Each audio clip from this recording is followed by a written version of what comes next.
Hello ಗೆಳೆಯರಿ, ನಮ್ಮ ಲಾ express ಪ್ರಸ್ತುತಪಡಿಸುತ್ತಿರುವ ಕನ್ನಡದಲ್ಲಿ ದೈನಂದಿನ ಸುದ್ದಿ ವಿಶ್ಲೇಷಣೆಗೆ ತಮಗೆಲ್ಲರಿಗೂ ಸ್ವಾಗತ.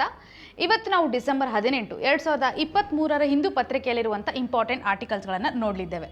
ಸೊ ಇಲ್ಲಿ ಗ್ಲೋಬಲ್ ಲೆವೆಲಲ್ಲಿ ಕೋಲ್ ಡಿಮ್ಯಾಂಡ್ಗೆ ಸಂಬಂಧಪಟ್ಟಂತೆ ಇಂಟರ್ನ್ಯಾಷನಲ್ ಲೆವೆಲಲ್ಲಿ ಕೊಟ್ಟಿರುವಂಥ ಒಂದು ರಿಪೋರ್ಟ್ ಅಥವಾ ಪ್ರೆಸೆಂಟ್ ಕಂಡೀಷನಲ್ಲಿ ಯಾವ್ಯಾವ ದೇಶಗಳು ಯಾವ ರೀತಿಯಾಗಿ ಇವತ್ತು ಕೋಲ್ ಕನ್ಸಂಪ್ಷನನ್ನು ಮಾಡ್ತಾ ಇದ್ದಾವೆ, ಕ್ಲೈಮೇಟ್ಗೆ ಯಾವ ರೀತಿಯಂಥ ಇಂಪ್ಯಾಕ್ಟನ್ನು ಮಾಡುತ್ತೆ ಅನ್ನುವಂಥ ಒಂದು ರಿಪೋರ್ಟನ್ನು ನಾವು ಈ ಒಂದು ಆರ್ಟಿಕಲಲ್ಲಿ ಕನೆಕ್ಟ್ ಮಾಡುವಂಥದ್ದು. GS ಪೇಪರ್ 3 ನಡಿನಲ್ಲಿ ಎನ್ವಿರಾನ್ಮೆಂಟ್ ಸೆಕ್ಷನ್ಗೆ ಸಂಬಂಧಪಟ್ಟಂತೆ ಈ ರಿಪೋರ್ಟ್ ನಮಗೆ ಇಂಪಾರ್ಟೆಂಟ್ ಆಗುತ್ತೆ. ಇನ್ನು ಯುರೋಪಿಯನ್ ಯೂನಿಯನ್ ಆರ್ಟಿಫಿಷಿಯಲ್ ಇಂಟೆಲಿಜೆನ್ಸ್ಗೆ ಸಂಬಂಧಪಟ್ಟಂತೆ ಒಂದು ಆ್ಯಕ್ಟನ್ನು ಹೊರಡಿಸ್ತಾ ಇದೆ. ಈ ಒಂದು ಆ್ಯಕ್ಟ್ಗೆ ಸಂಬಂಧಿಸಿದಂಥ ಲಿಮಿಟೇಷನ್ಸ್ಗಳು ಯಾವ ರೀತಿಯಾಗಿದೆ, ಯಾವ ರೀತಿಯಾಗಿ AI ಅನ್ನು ಅವರು ಕಂಟ್ರೋಲ್ ಮಾಡಲಿಕ್ಕೆ ಮುಂದಾಗ್ತಾ ಇದ್ದಾರೆ, ಭಾರತ ಇದರಿಂದ ಯಾವ ರೀತಿಯಾದಂಥ ಕನ್ಸಿಡ್ರೇಷನನ್ನು ಮಾಡಬೇಕು ಲಾ ಮಾಡೋದ್ರಲ್ಲಿ ಗ್ಲೋಬಲ್ ಲೆವೆಲಲ್ಲಿ ಇರತಕ್ಕಂಥ ಈ ಒಂದು ಪ್ಲಾಟ್ಫಾರ್ಮ್ ಏನಿದೆಯಲ್ಲ AI ಸಮಿಟ್ಗೆ ಸಂಬಂಧಪಟ್ಟಂತೆ ಇಲ್ಲಿರುವಂಥ ಕನ್ಸಿಡ್ರೇಷನ್ ಯುರೋಪಿಯನ್ ಯೂನಿಯನ್ ತೆಗೆದುಕೊಂಡಿರುವಂಥ ಒಂದು ಸ್ಟೆಪ್ಪನ್ನು ನಾವಿಲ್ಲಿ ಕನ್ಸಿಡರ್ ಮಾಡಬೇಕು ಅಂತ ಆರ್ಟಿಕಲಲ್ಲಿ ಕಾಣುವಂಥದ್ದು. ಇನ್ನು ಫಾರೆಸ್ಟ್ ಆ್ಯಕ್ಟ್ಗೆ ಸಂಬಂಧಪಟ್ಟಂತೆ ಕೆಲವೊಂದಿಷ್ಟು ಲೂಪ್ ಹೋಲ್ಸ್ಗಳನ್ನು ಅಥವಾ ಬ್ರಿಟಿಷ್ ಟೈಮಲ್ಲಿ ಯಾವ ರೀತಿಯಂಥ ರಿಸ್ಟ್ರಿಕ್ಷನ್ಸ್ಗಳನ್ನು ಹಾಕಲಾಗಿತ್ತು ಅನ್ನುವಂಥ ಒಂದು ಕಂಪ್ಯಾರಿಸನ್ ಅಥವಾ ಟೈಮ್ ಲೈನನ್ನು ಇಲ್ಲಿ ಎಂಫಸಿಸ್ ಮಾಡ್ತಾ ಬರ್ತಾ ಇದ್ದಾರೆ. ಇನ್ನು ಇಂಡಿವಿಜುವಲ್ ರೈಟ್ಗೆ ಯಾವ ರೀತಿ ಅಂತ ಫೋಕಸನ್ನು ಮಾಡ್ತಾ ಇದ್ದಾರೆ, ಇದರ ಒಂದು ಎಂಫಸಿಸನ್ನು ಇಲ್ಲಿ ಅಥವಾ ಪ್ರಾಮುಖ್ಯತೆಯನ್ನು ನಾವು ಕಾಣುವಂಥದ್ದು. ಈ ಒಂದು ಆ್ಯಕ್ಟ್ಗೆ ಸಂಬಂಧಪಟ್ಟಂತೆ ಏನೇನು ಚೇಂಜಸನ್ನು ಮಾಡಿದ್ದಾರೆ ಅನ್ನುವಂಥ ಎಡಿಟೋರಿಯಲ್ ಸೆಕ್ಷನನ್ನು ಕಾಣುವಂಥದ್ದು. ಇನ್ನು ಎಲೆಕ್ಷನ್ ಕಮಿಷನರ್ಗೆ ಸಂಬಂಧಪಟ್ಟಂತೆ ಚುನಾವಣಾ ಆಯೋಗದಲ್ಲಿರುವಂತಹ ಮೆಂಬರ್ ಮುಖ್ಯ ಅಧಿಕಾರಿಯಾಗಿರ್ಬೋದು ಅಥವಾ ಅಲ್ಲಿರ್ತಕ್ಕಂತಹ ಮೆಂಬರ್ಸ್ಗೆ ಸಂಬಂಧಪಟ್ಟಂತೆ ಒಂದು ಬಿಲ್ಲನ್ನು ಹೊರಡಿಸಲಿದ್ದಾರೆ. ಈ ಒಂದು ಬಿಲ್ ರಿಲೇಟೆಡ್ ಇರುವಂತೆ ನಾವು ಇವಾಗ ಆಲ್ರೆಡಿ ನೋಡಿದ್ದೀವಿ. ಅಗೇನ್ ಒಂದು ಸರ್ತಿ ರಿವಿಷನ್ ಮಾಡಲಿಕ್ಕೆ ಟ್ರೈ ಮಾಡೋಣ. ಸೊ ಯಾವ ರೀತಿಯಾಗಿ ಕೇಸಸ್ಗಳನ್ನು ನಾವಿಲ್ಲಿ ಕನೆಕ್ಟ್ ಮಾಡಬೇಕು ಅನ್ನುವಂಥದ್ದು ಹಾಗೂ ಈ ಒಂದು ಬಿಲ್ ನಡಿನಲ್ಲಿರ್ತಕ್ಕಂಥ ಫೀಚರ್ಸ್ಗಳನ್ನು ನೋಡುವಂಥದ್ದು. ಇನ್ನು ಡಿಲಿಮಿಟೇಷನ್ ಕಮಿಷನ್ಗೆ ಸಂಬಂಧಪಟ್ಟಂತೆ ಇಲ್ಲಿ ಪ್ರಾಪರಾಗಿ ನಾವು ಒಂದು ಮತದಾನ ಕ್ಷೇತ್ರವನ್ನು ಯಾವ ರೀತಿಯಾಗಿ ಕನ್ಸಿಡ್ರೇಷನನ್ನು ಮಾಡ್ತಾ ಇದ್ದೀವಿ, 1 person 1 vote 1 value ಅನ್ನುವಂಥ ಒಂದು ಕಾನ್ಸೆಪ್ಟ್ನ ಆಧಾರದ ಮೇಲೆ ಇಲ್ಲಿ ಎಡಿಟೋರಿಯಲನ್ನು ಕಾಣುವಂಥದ್ದು. GS ಪೇಪರ್ 2 ನಡಿನಲ್ಲಿ ಗವರ್ನೆನ್ಸ್ಗೆ ಸಂಬಂಧಪಟ್ಟಂತೆ ಪಾಲಿಟಿ ರಿಲೇಟೆಡ್ ಇರತಕ್ಕಂಥ ಆಸ್ಪೆಕ್ಟನ್ನು ನಾವಿಲ್ಲಿ ಕನೆಕ್ಟ್ ಮಾಡ್ಕೊಳ್ಳಿಕ್ಕೆ ಸಾಧ್ಯತೆ ಇದೆ. ಇನ್ನು ಅಟೋಮಿಕ್ ಪವರ್ ಪ್ರಾಜೆಕ್ಟ್ಗೆ ಸಂಬಂಧಪಟ್ಟಂತೆ ಕಾಕ್ರಾಪರ್ ಅನ್ನುವಂಥ ಒಂದು ಅಟೋಮಿಕ್ ಪವರ್ ಪ್ರಾಜೆಕ್ಟ್ಗೆ ರಿಲೇಟೆಡ್ ಇರುವಂತೆ ಇಲ್ಲಿ ಅಲ್ಲಿರುವಂತಹ ಡಿಮಿನಿಷ್ ಆಗುವಂಥ ನ್ಯೂಕ್ಲಿಯರ್ ಫ್ಯೂಷನ್ಗೆ ಸಂಬಂಧಪಟ್ಟಂಥ ಒಂದು ಕನ್ಸಿಡ್ರೇಷನನ್ನು ಎಕ್ಸಾಮಿನೇಷನ್ ಪರ್ಸ್ಪೆಕ್ಟಿವಲ್ಲಿ ಕನೆಕ್ಟ್ ಮಾಡೋದು. GS ಪೇಪರ್ 3 ನಡಿನಲ್ಲಿ ಇನ್ಫ್ರಾಸ್ಟ್ರಕ್ಚರ್ ರಿಲೇಟೆಡ್ ಇರುವಂತೆ ಈ ಒಂದು ಆರ್ಟಿಕಲನ್ನು ನಾವು ಕನೆಕ್ಟ್ ಮಾಡ್ಕೋಬಹುದು. ಸೊ ಮೊದಲನೇ ಆರ್ಟಿಕಲ್ ಯಾವ ರೀತಿಯಾಗಿದೆ, ಆರ್ಟಿಕಲನ್ನು ಡಿಸ್ಕಷನ್ ಮಾಡೋಕ್ಕಿಂತ ಮುಂಚೆ ನಿಮಗಿರುವಂಥ ಅನೌನ್ಸ್ಮೆಂಟ್ ಅಂದರೆ ಇವಾಗ CSAT ಕ್ಲಾಸಸ್ಗಳನ್ನು ಸ್ಟಾರ್ಟ್ ಮಾಡ್ತಾ ಇದ್ದಾರೆ. ಪ್ರಿಲಿಮಿನರಿ ಎಕ್ಸಾಮಿನೇಷನಲ್ಲಿ CSAT ಇವತ್ತು ಕ್ವಾಲಿಫೈಯಿಂಗ್ ಪೇಪರ್ ಇದ್ರೂ ಸಹ ನಾವು ಇದ್ರ ಮೇಲೆ ಫೋಕಸನ್ನು ಮಾಡಲೇಬೇಕಾಗುತ್ತೆ. ಇದನ್ನು ರೈಟ್ ಟೈಮ್ ಅಂತ ಹೇಳ್ಬೋದು. ಈ ಟೈಮಲ್ಲಿ ನಾವು ಪ್ರಿಪ್ರೇಷನ್ನ ಸ್ಟಾರ್ಟ್ ಮಾಡಿದರೆ ಪ್ರಿಲಿಮ್ಸಲ್ಲಿ ನಮಗೆ ಬೇಕಾಗಿರುವಂಥ ಎಲ್ಲ ಪ್ರಾಕ್ಟೀಸಸ್ಗಳಾಗಿರ್ಬೋದು ಅಥವಾ ಈ ಒಂದು ಪೇಪರ್ ಮೇಲೆ ಕಾನ್ಫಿಡೆನ್ಸ್ ಬರುತ್ತೆ. ಸೊ ಎವ್ರಿ ಇಯರ್ ಬೇಸಿಸ್ ಮೇಲೆ ನೀವು ನೋಡಿದರೆ ಪೇಪರ್ನ ಒಂದು ಡಿಫಿಕಲ್ಟಿ ಲೆವೆಲ್ ಇನ್ಕ್ರೀಸ್ ಆಗ್ತಾ ಹೋಗ್ತಾ ಇದೆ. ಹಾಗಾಗಿ ಇವಾಗ ಫೋಕಸ್ ಮಾಡೋದು ತುಂಬ ಇಂಪಾರ್ಟೆಂಟು ಅನ್ನುವಂಥ ನಿಟ್ಟಿನಲ್ಲಿ ಇದಕ್ಕೆ ಸಂಬಂಧಪಟ್ಟಂತೆ ಓರಿಯೆಂಟೇಷನ್ ಪ್ರೋಗ್ರಾಮನ್ನು ಅಥವಾ ಇವಾಗ ಆಲ್ರೆಡಿ ಕಂಡಕ್ಟ್ ಮಾಡಿದ್ದಾರೆ. ಸೊ ಇವಾಗ ಕ್ಲಾಸಸ್ಗಳನ್ನು ಕಂಡಕ್ಟ್ ಮಾಡ್ತಾ ಇರೋದ್ರಿಂದ ಈ ಒಂದು ಕ್ಲಾಸಸ್ಗಳ ಮಾಹಿತಿಗಾಗಿ ನಿಮ್ಗೆ ಏನೇ ಬೇಕಿದ್ದರೂ ಇನ್ಫಾರ್ಮೇಷನನ್ನು ಇಲ್ಲಿರುವಂಥ ನಂಬರ್ಗೆ ಕಾಲ್ ಮಾಡ್ಬೋದು. ಪರ್ಟಿಕ್ಯುಲರ್ಲಿ ಇಲ್ಲಿ CSATಗೆ ಸಂಬಂಧಪಟ್ಟಂಥ ಆಫ್ಲೈನ್ ಕ್ಲಾಸಸ್ಗಳನ್ನು ಮತ್ತು ಆನ್ಲೈನ್ ಕ್ಲಾಸಸ್ಗಳನ್ನು ಕಂಡಕ್ಟ್ ಮಾಡಲಾಗುತ್ತೆ. ಸೊ ಇವತ್ತಿನ ಮೊದಲನೇ ಆರ್ಟಿಕಲನ್ನು ನಾವು ಡಿಸ್ಕಷನ್ ಮಾಡೋದಾದರೆ ಯಾವ ರೀತಿಯಾಗಿದೆ, ಇವಾಗ ಕೋಲ್ ಕನ್ಸಂಪ್ಷನ್ಗೆ ಸಂಬಂಧಪಟ್ಟಂತೆ ನಾವು ನೋಡೋದಾದರೆ ಅದರಲ್ಲೂ ಇಂಟರ್ನ್ಯಾಷನಲ್ ಎನರ್ಜಿ ಏಜೆನ್ಸಿ ಕೊಟ್ಟಿರುವಂಥ ಒಂದು ರಿಪೋರ್ಟನ್ನು ಕನ್ಸಿಡರ್ ಮಾಡೋದಾದರೆ 2026 ಒಳಗಾಗಿ ಈ ಒಂದು ಆರ್ಟಿಕಲ್ ನಿಮಗೆ ಕಾಣುತ್ತೆ. ಬಿಕಾಸ್ ಇದು ಸ್ವಲ್ಪ ಫಾಂಟ್ ಸೈಜ್ ಚೆನ್ನಾಗಿರೋದ್ರಿಂದ ಇಲ್ಲಿ ನೋಡ್ಬೋದು 2026 2.3% ಕೋಲ್ನಿಂದ ಆಗ್ತಕ್ಕಂಥ ಗ್ಲೋಬಲ್ ಡಿಮ್ಯಾಂಡ್ ಡಿಕ್ಲೈನ್ ಆಗುತ್ತೆ ಅನ್ನುವಂಥ ಒಂದು ರಿಪೋರ್ಟನ್ನು ಕಾಣ್ತಾ ಇದ್ದೀವಿ. ಸೊ ಪ್ರೆಸೆಂಟ್ ಕಂಡೀಷನಲ್ಲಿ ಆರ್ಟಿಕಲ್ ಎಂಫಸಿಸ್ ಮಾಡೋ ಪ್ರಕಾರ ಇಂಡಿಯಾ, ಚೈನಾ ಹಾಗೂ ಇಂಡೋನೇಷ್ಯಾ ಹೆಚ್ಚಿನ ಕನ್ಸಂಪ್ಷನನ್ನು ಮಾಡ್ತಾ ಇದ್ದೇವೆ ಅನ್ನುವಂಥ ಒಂದು ಕನ್ಸಿಡರೇಷನನ್ನು ಕಾಣುವಂಥದ್ದು. ಭಾರತ ಸರಿಸುಮಾರು 8% ಕನ್ಸಂಪ್ಷನನ್ನು ಮಾಡ್ತಾ ಇದೆ. ಚೈನಾ ಒಂದು 5%. ಇದು 2023 ಇರ್ತಕ್ಕಂಥ ಒಂದು ಕನ್ಸಂಪ್ಷನ್ ರೇಟ್. 2023 ಹಾಗೂ 24 ಇದರ ಒಂದು ಕನ್ಸಂಪ್ಷನನ್ನು ಕಾಣ್ಬೋದು. ಇದಕ್ಕೆ ಬೆಸ್ಟ್ ಎಕ್ಸಾಂಪಲನ್ನು ಇವರು ಯಾಕೆ ಎಂಫಸಿಸ್ ಮಾಡ್ತಾ ಇದ್ದಾರೆ ಅಂತಂದರೆ ಇವಾಗ ಕೋಲ್ ಡಿಮ್ಯಾಂಡ್ ಯಾಕಿದೆ, ಎನರ್ಜಿ ಕನ್ಸಂಪ್ಷನ್ಗೆ ನಾವು ಕೋಲ್ ಮೇಲೆ ಡಿಪೆಂಡೆನ್ಸಿಯನ್ನು ತೋರಿಸ್ತಾ ಇದ್ದೀವಿ. ಇಲ್ಲಿ ನಾವು ರಿನ್ಯೂಯಬಲ್ ಎನರ್ಜಿ ಮೇಲೆ ಫೋಕಸ್ ಮಾಡಬೇಕು ಅಂತಂದರೆ ಫಾರ್ ಎಕ್ಸಾಂಪಲ್ ಇವಾಗ ಹೈಡ್ರೋ ಎನರ್ಜಿಗೆ ಸಂಬಂಧಪಟ್ಟಂತೆ ಹೈಡ್ರೋ ಪ್ಲಾಂಟ್ಸ್ ಇವತ್ತು ಆ್ಯಕ್ಟಿವ್ ಆಗಿರಬೇಕು ಅಂತಂದರೆ ಪ್ರಾಪರ್ ಆಗಿರುವಂಥ ಒಂದು ರೈನ್ಫಾಲ್ ಆಗಬೇಕು, ಲೇಕ್ಗಳು ಫುಲ್ ಆಗಿರಬೇಕು. ಸೊ ಈ ಸಂದರ್ಭದಲ್ಲಿ ಮಾತ್ರ ನಾವು ರಿನ್ಯೂಯಬಲ್ ಎನರ್ಜಿಯಿಂದ ಬೆಸ್ಟ್ ಬೆನಿಫಿಟನ್ನು ತೆಗೆದುಕೊಳ್ಳಿಕ್ಕೆ ಸಾಧ್ಯತೆ ಇದೆ. ಸೊ ಹಾಗಾಗಿ ಇವಾಗ ನಾವು ಕೋಲ್ ಡಿಪೆಂಡೆನ್ಸಿಯನ್ನು ಕಡಿಮೆ ಮಾಡಬೇಕು ಅಂತಂದರೆ ಸರಿಯಾದಂತಹ ಮಳೆ ಆಗಬೇಕು. ಸೊ ಇವಾಗ ಪ್ರೆಸೆಂಟ್ ಕಂಡೀಷನಲ್ಲಿ ನಾವು ಎಲ್ ನೀನೋ ಎಫೆಕ್ಟನ್ನು ಹೆಚ್ಚು ಕಾಣ್ತಾ ಇದ್ದೀವಿ. ಸೊ ಎಲ್ ನೀನೋ ಎಫೆಕ್ಟ್ ಇದ್ದಾಗ ರೈನ್ಫಾಲ್ ಕಂಡೀಷನ್ ಏನಿರುತ್ತೆ ಕಡಿಮೆ ಇರುತ್ತೆ. ಸೊ ರೈನ್ಫಾಲ್ ಕಡಿಮೆ ಇರೋದ್ರಿಂದ ಇರೋದ್ರಿಂದ ನಾವು ಹೆಚ್ಚು ಹೈಡ್ರೋ ರಿಲೇಟೆಡ್ ಇರತಕ್ಕಂತಹ ಪ್ರಾಜೆಕ್ಟನ್ನು ಮಾಡಲಿಕ್ಕೆ ಆಗೋದಿಲ್ಲ, ಅದರಿಂದ ಹೆಚ್ಚು ಬೆನಿಫಿಟನ್ನು ಅಥವಾ ಅದರಿಂದ ಹೆಚ್ಚು ಎಲೆಕ್ಟ್ರಿಸಿಟಿಯನ್ನು ಪ್ರೊಡ್ಯೂಸ್ ಮಾಡಲಿಕ್ಕೆ ಆಗೋದಿಲ್ಲ. ಸೊ ಹಾಗಾಗಿ ಇವತ್ತು ಎಲ್ ನೀನೋ ಎಫೆಕ್ಟಿಗೆ ಸಂಬಂಧಪಟ್ಟಂತೆ ಈ ಆರ್ಟಿಕಲಲ್ಲಿ ಫೋಕಸ್ ಮಾಡ್ತಾ ಇದ್ದಾರೆ. ಸೊ ಎಲ್ ನೀನೋ ಎಫೆಕ್ಟ್ ಏನಿದೆಯಲ್ಲ ಇದು ಹೆಚ್ಚು ಇವತ್ತು ರೈನ್ಫಾಲನ್ನು ಡೌನ್ ಮಾಡ್ತಾ ಇದೆ. ಸೊ ಲಾನಿನಾ ಏನಾದರೂ ಇದ್ದಾಗ ಏಷ್ಯನ್ ರೀಜನಲ್ಲಿ ಸರಿಯಾದಂತಹ ರೈನ್ಫಾಲ್ ಆಗುತ್ತೆ, ರೈನ್ಫಾಲ್ ಕಂಡೀಷನ್ ಚೆನ್ನಾಗಾಗುತ್ತೆ ಅನ್ನುವಂಥದ್ದಾಗಿ ನಾವು ಕಾಣ್ಬೋದು. ಸೊ ಈ ನಿಟ್ಟಿನಲ್ಲಿ 2024 ಹಾಗೂ 26 ಈ ಒಂದು ಡ್ಯೂರೇಷನನ್ನು ನಾವು ನೋಡಿದರೆ ಪ್ರಾಪರಾಗಿ ಎಲ್ ನೀನಾ ಎಫೆಕ್ಟ್ ಆಗುತ್ತೆ. ಸೊ ಹಾಗಾಗಿ ನಾವು ಹೈಡ್ರೋ ಎಲೆಕ್ಟ್ರಿಕ್ ಪವರ್ನಿಂದ ಹೆಚ್ಚು ಎನರ್ಜಿ ಕನ್ಸಂಪ್ಷನನ್ನು ಮಾಡಲಿಕ್ಕೆ ಸಾಧ್ಯತೆ ಇದೆ ಅನ್ನುವಂಥ ಒಂದು ರಿಪೋರ್ಟನ್ನು ಇಲ್ಲಿ ಎಂಫೋಸಿಸ್ ಮಾಡ್ತಾ ಇದ್ದಾರೆ. ಇವತ್ತು ಯುರೋಪಿಯನ್ ಯೂನಿಯನ್ ಆಗಿರಬಹುದು ಅಥವಾ US ಆಗಿರ್ಬೋದು. ಸೊ ಅವರ ಒಂದು ಎನರ್ಜಿ ಕನ್ಸಂಪ್ಷನನ್ನು ನೋಡಿದರೆ ಅವರು ಸಹ ಇವತ್ತು ಕೋಲ್ ಮೇಲೆ ಇರುವಂಥ ಒಂದು ಡಿಪೆಂಡೆನ್ಸಿಯನ್ನು 20% ರೆಡ್ಯೂಸ್ ಮಾಡಿದ್ದಾರೆ ಅನ್ನುವಂಥದ್ದು. ಯುರೋಪಿಯನ್ ಯೂನಿಯನ್ ಹಾಗೂ ಯುನೈಟೆಡ್ ಸ್ಟೇಟ್ಸ್ ಎನರ್ಜಿ ಕನ್ಸಂಪ್ಷನ್, ಅದು ಕೋಲಿಂದ ಯೂಸ್ ಮಾಡುವಂಥ ಎನರ್ಜಿ ಕನ್ಸಂಪ್ಷನ್ ಕಡಿಮೆ ಆಗಿದೆ. ಯಾಕೆಂದರೆ ಅವ್ರ ಹತ್ರ ಟೆಕ್ನಾಲಜಿಗಳಿದ್ದಾವೆ, ಹಾಗಾಗಿ ಅವ್ರ ಹತ್ರ ಸಫಿಷಿಯೆಂಟ್ ಆಗಿರುವಂತಹ ಮನಿ ಇರೋದ್ರಿಂದ ಅವರು ರಿನ್ಯೂಯಬಲ್ ಎನರ್ಜಿಗೆ ಬೇಕಾಗುವಂಥ ಇನ್ವೆಸ್ಟ್ಮೆಂಟನ್ನು ಮಾಡ್ತಾ ಇದ್ದಾರೆ ಅಂತ ನಾವು ಕನ್ಸಿಡರ್ ಮಾಡ್ಬೋದು. ಸೊ ಇಲ್ಲಿ ಒಂದು ಪಾಸಿಟಿವ್ ಪ್ರೊಡಕ್ಷನ್ನ ಎಂಫೋಸಿಸ್ ಮಾಡ್ತಾ ಇದ್ದಾರೆ. ಪಾಸಿಟಿವ್ ಪ್ರೊಡಕ್ಷನ್ ಅಂತಂದರೆ ಕೋಲ್ ಮೇಲೆ ಇರುವಂಥ ಡಿಪೆಂಡೆನ್ಸಿ ಕಡಿಮೆ ಆಗುವಂಥ ಒಂದು ಸಾಧ್ಯತೆ ಇದೆ, ಡಿಕ್ಲೈನ್ ಆಗುತ್ತೆ ಅಂತ ಕೊಟ್ಟಿರುವಂಥ ಒಂದು ರಿಪೋರ್ಟ್, ಇಂಟರ್ನ್ಯಾಷನಲ್ ಎನರ್ಜಿ ಏಜೆನ್ಸಿ ಕೊಟ್ಟಿರುವಂಥ ಈ ಒಂದು ರಿಪೋರ್ಟನ್ನು ನಾವು ಕನೆಕ್ಟ್ ಮಾಡ್ಕೋಬೋದು. ಕೋಲ್ ಡಿಮ್ಯಾಂಡ್ ಇದೆ, ಸೊ ರಿನ್ಯೂವಬಲ್ ಎನರ್ಜಿಯಿಂದ ಬರ್ತಕ್ಕಂಥ ಒಂದು ಔಟ್ಪುಟ್ ಚೆನ್ನಾಗಾದರೆ ಆಟೋಮೆಟಿಕ್ಲಿ ಕೋಲ್ ಮೇಲೆ ಇರುವಂಥ ಒಂದು ಡಿಪೆಂಡೆನ್ಸಿ ಕಡಿಮೆ ಆಗುತ್ತೆ ಅನ್ನುವಂಥ ಒಂದು ಕನ್ಸಿಡರೇಷನ್. ಏಷ್ಯನ್ ರೀಜನಲ್ಲಿ ಅದರಲ್ಲೂ ಇವಾಗ ಮಾನ್ಸೂನ್ ಇಂಪ್ಯಾಕ್ಟ್ ಕನ್ಸಿಡರೇಷನನ್ನು ಮಾಡ್ತಾ ಮಾನ್ಸೂನ್ ರಿಲೇಟೆಡ್ ಇರತಕ್ಕಂಥ ಆಸ್ಪೆಕ್ಟನ್ನು ಇಲ್ಲಿ ನೋಡ್ತಾ ಇವರು ಕನೆಕ್ಟ್ ಮಾಡಲಿಕ್ಕೆ ಟ್ರೈ ಮಾಡಿದ್ದಾರೆ. ಸೊ ಯಾವ ರೀತಿಯಾಗಿ ರೈನ್ಫಾಲ್ ಇವತ್ತು ರೆನ್ಯೂಯಬಲ್ ಎನರ್ಜಿಯಿಂದ ಗ್ರೇಟರ್ ಔಟ್ಪುಟ್ಟನ್ನು ಕೊಡಲಿಕ್ಕೆ ಸಾಧ್ಯತೆ ಇದೆ ಅನ್ನುವಂಥದ್ದು. ಸೊ ಹಾಗಾಗಿ ಈ ಒಂದು ಆರ್ಟಿಕಲ್ ನಮಗೆ GS ಪೇಪರ್ 3 ನಡಿನಲ್ಲಿ ಎನರ್ಜಿ ರಿಲೇಟೆಡ್ ಇರತಕ್ಕಂಥ ರಿಸೋರ್ಸಸ್ ನಡಿನಲ್ಲಿ ಅಥವಾ ಕ್ಲೈಮೇಟ್ ಚೇಂಜ್ಗೆ ಸಂಬಂಧಪಟ್ಟಂತೆ ಕನೆಕ್ಟ್ ಮಾಡುವಂಥದ್ದು. ಇನ್ನು ಮುಂದಿನ ಆರ್ಟಿಕಲನ್ನು ಕನ್ಸಿಡರ್ ಮಾಡೋದಾದರೆ ಈ ಒಂದು ಆರ್ಟಿಕಲ್ ನಡಿನಲ್ಲಿ ಇವತ್ತು ನಮ್ಮ ದೇಶದಲ್ಲಿರ್ತಕ್ಕಂತಹ ಈ ಒಂದು ನ್ಯೂಕ್ಲಿಯರ್ ಪ್ರಾಜೆಕ್ಟ್ ಅಂತ ನಾವು ಏನು ಕನ್ಸಿಡರ್ ಮಾಡ್ತೀವಿ, ಈ ಒಂದು ಅಟೋಮಿಕ್ ಎನರ್ಜಿ ರೆಗ್ಯುಲೇಟರಿ ಬೋರ್ಡ್ ಕೊಟ್ಟಿರುವಂಥ ಒಂದು ಕನ್ಸಿಡರೇಷನನ್ನು ನಾವು ನೋಡೋದಾದರೆ ಇವಾಗ ಕ್ರಿಟಿಕ್ಯಾಲಿಟಿಯನ್ನು ಕಾಕ್ರಾಪಾರ್ ನಡಿನಲ್ಲಿ ನಾವು ಅಟೈನ್ ಮಾಡಿದ್ದೀವಿ ಅಂತ. ಸೊ ಕ್ರಿಟಿಕ್ಯಾಲಿಟಿ ಅಂತಂದರೆ ಏನು, ಇವಾಗ ಜನರಲಿ ನ್ಯೂಕ್ಲಿಯರ್ ಪವರ್ ಪ್ಲಾಂಟ್ಸ್ಗಳು ಯಾವ ರೀತಿಯಾಗಿ ಅಥವಾ ಅಟೋಮಿಕ್ ಪವರ್ ಪ್ಲಾಂಟ್ಸ್ಗಳು ಎನರ್ಜಿ ಎಫಿಷಿಯನ್ಸಿಯನ್ನು ತೋರಿಸುವಂತಹ ಸಂದರ್ಭದಲ್ಲಿ ಇಲ್ಲಿ ಒಂದು ಕ್ರಿಟಿಕಲ್ ಅನ್ನುವಂಥ ಟರ್ಮನ್ನು ಯೂಸ್ ಮಾಡಿದ್ದಾರೆ. ಕ್ರಿಟಿಕ್ಯಾಲಿಟಿ ಕಂಡೀಷನ್ ಅಂದರೆ ಏನು ಅನ್ನೋದ್ರ ಬಗ್ಗೆ ನಾವು ಕ್ಲಿಯರಾಗಿ ಅರ್ಥ ಮಾಡ್ಕೋಬೇಕು. ಇಲ್ಲಿ ಕ್ರಿಟಿಕ್ಯಾಲಿಟಿ ಅಂತಂದರೆ ಇವಾಗ ಜನರಲಿ ಫಾರ್ ಎಕ್ಸಾಂಪಲ್ ನಾವು ಅಟೋಮಿಕ್ ಎನರ್ಜಿಯನ್ನು ಕನ್ಸಿಡರೇಷನ್ ಮಾಡುವಾಗ ಫಾರ್ ಎಕ್ಸಾಂಪಲ್ ಇವಾಗ 92 ಯುರೇನಿಯಂ 92 236 ಇದನ್ನು ಕನ್ಸಿಡರ್ ಮಾಡಿದರೆ ಇಲ್ಲಿ ನ್ಯೂಕ್ಲಿಯರ್ ಫಿಷನ್ ಯಾವ ರೀತಿಯಾಗಿ ಆಗುತ್ತೆ, ಈ ನ್ಯೂಕ್ಲಿಯರ್ ಫಿಷನ್. ಸೊ ಇದು ನಿಮಗೆಲ್ಲರೂ ಗೊತ್ತಿರುತ್ತೆ ಕ್ಲಿಯರಾಗಿ ನ್ಯೂಕ್ಲಿಯರ್ ಫಿಷನ್ ಅಂದರೆ ಏನು ಅಂತ. ಈ ಒಂದು ನ್ಯೂಕ್ಲಿಯರ್ ಫಿಷನ್ ನಡಿನಲ್ಲಿ ಏನಾಗುತ್ತೆ ಅಂದರೆ ಎನರ್ಜಿ ಸ್ಟಾರ್ಟ್ ಆದಮೇಲೆ ನಾವು ಒಂದು ನ್ಯೂಟ್ರಾನಿಂದ ಬೊಂಬಾರ್ಡ್ಮೆಂಟನ್ನು ಕೊಟ್ಟಾದ ತಕ್ಷಣ ನಮಗೇನಾಗುತ್ತೆ ಇಲ್ಲಿ ಒಂದು ನ್ಯೂಟ್ರಾನ್ ರಿಲೀಸ್ ಆಗ್ತಾ ಹೋಗುತ್ತೆ. ಸೊ ಪ್ರತಿ ಒಂದು ಚೈನ್ಗೂ ನ್ಯೂಟ್ರಾನ್ ರಿಲೀಸ್ ಆಗ್ತಾ ಇರೋದನ್ನು ಕಾಣ್ತಾ ಇದ್ದೀವಿ ನಾವು. ಸೊ ಅಗೇನ್ ಇದು ಮತ್ತೆ ನ್ಯೂಟ್ರಾನನ್ನು ರಿಲೀಸ್ ಮಾಡ್ತಾ ಹೋಗುತ್ತೆ. ಸೊ ಈ ರೀತಿಯಾದಂಥ ಕನ್ಸಿಡ್ರೇಷನನ್ನು ನಾವಿಲ್ಲಿ ಮಾಡ್ತಾ ಇದ್ದೀವಿ. ಹೀಗೆ ನ್ಯೂಟ್ರಾನ್ ಆಗುವಂಥ ಒಂದು ಕನ್ಸಿಡ್ರೇಷನ್ ಇರ್ತಾ ಈ ಒಂದು ನ್ಯೂಟ್ರಾನ್ನ ಮುಖಾಂತರ ನಾವು ಎನರ್ಜಿ ಅಬ್ಸಾರ್ಪ್ಷನ್ ಆಗ್ತಾ ಇರೋದನ್ನು ಕನ್ಸಿಡರ್ ಮಾಡುವಂಥದ್ದು. ನ್ಯೂಟ್ರಾನಿಂದ ಎನರ್ಜಿ ಅಬ್ಸಾರ್ಪ್ಷನ್ ಆಗುತ್ತಲ್ಲ ಅದರಿಂದ ನಾವು ಎಲೆಕ್ಟ್ರಿಸಿಟಿ ಪ್ರೊಡಕ್ಷನನ್ನು ಮಾಡ್ತಾ ಇದ್ದೀವಿ ಅನ್ನುವಂಥದ್ದು. ಸೊ ನ್ಯೂಟ್ರಾನ್ನ ಮುಖಾಂತರ ಎನರ್ಜಿ ಅಬ್ಸಾರ್ಪ್ಷನ್ ಆಗ್ತಾ ಇದೆ. ಸೊ ಎನರ್ಜಿ ಅಥವಾ ಎನರ್ಜಿ ಕನ್ಸಂಪ್ಷನ್ ಆಗುವಂಥ ಒಂದು ಕಂಡೀಷನನ್ನು ಕಾಣ್ತಾ ಇದ್ದೀವಿ.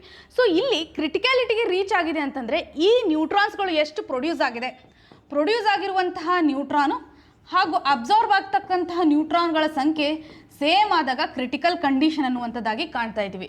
ಸೊ ಪ್ರೆಸೆಂಟ್ ಕಂಡೀಷನಲ್ಲಿ ಈ ಒಂದು ಡೇಟಾ ನಮಗೆ ಹೇಳ್ತಾ ಇದೆ ಅಥವಾ ಅಟೋಮಿಕ್ ಎನರ್ಜಿ ರೆಗ್ಯುಲೇಟರಿ ಬೋರ್ಡ್ನ ಒಂದು ಎಂಫಸಿಸ್ನ ಪ್ರಕಾರ ಇಲ್ಲಿರುವಂಥ ಒಂದು ಕಂಡೀಷನ್ನ ಇವರು ಎಂಫಸಿಸ್ ಮಾಡ್ತಾ ಇದ್ದಾರೆ. ಸೊ ಇವಾಗ ಇದರ ಒಂದು ಆಪರೇಷನ್ಗೆ ಸಂಬಂಧಪಟ್ಟಂಥ ಕ್ರಿಟಿಕ್ಯಾಲಿಟಿಯನ್ನು ನಾವು ಕಾಣ್ತಾ ಇದ್ದೀವಿ ಅಂತ. ಸೊ ಇಲ್ಲಿ ಈ ಒಂದು ಯೂನಿಟ್ ಸರಿಸುಮಾರು 700 ಮೆಗಾ ವೋಲ್ಟಷ್ಟು ಎನರ್ಜಿಯನ್ನು ಪ್ರೊಡ್ಯೂಸ್ ಮಾಡುತ್ತೆ. ಇಂಡಿಜಿನಿಯಸ್ಲಿ ಪ್ರೊಡ್ಯೂಸ್ ಮಾಡ್ತಕ್ಕಂಥ ಒಂದು ಎನರ್ಜಿಗೆ ಸಂಬಂಧಪಟ್ಟಂತೆ ನಾವು ನೋಡ್ಬೋದು. ಇದು ಸೂರತ್ತಲ್ಲಿ ಕಂಡುಬರುತ್ತೆ. ಜನರಲಿ ಈ ಒಂದು ಅಟೋಮಿಕ್ ಎನರ್ಜಿ ಎಲ್ಲೆಲ್ಲಿ ಕಂಡುಬರುತ್ತೆ ಅನ್ನೋದು ನಮಗೆ ಇಂಪಾರ್ಟೆಂಟ್. ಎಲ್ಲೆಲ್ಲಿ ಪ್ಲಾಂಟ್ಸ್ಗಳಿದ್ದಾವೆ ಅಂತ ಗುಜರಾತಲ್ಲಿ ಕಂಡುಬರ್ತಕ್ಕಂಥ ಈ ಒಂದು ಪ್ಲಾಂಟನ್ನು ನಾವು ಪ್ರಿಲಿಮ್ಸ್ ಪರ್ಸ್ಪೆಕ್ಟಿವಲ್ಲಿ ಕಾಣ್ಬೋದು.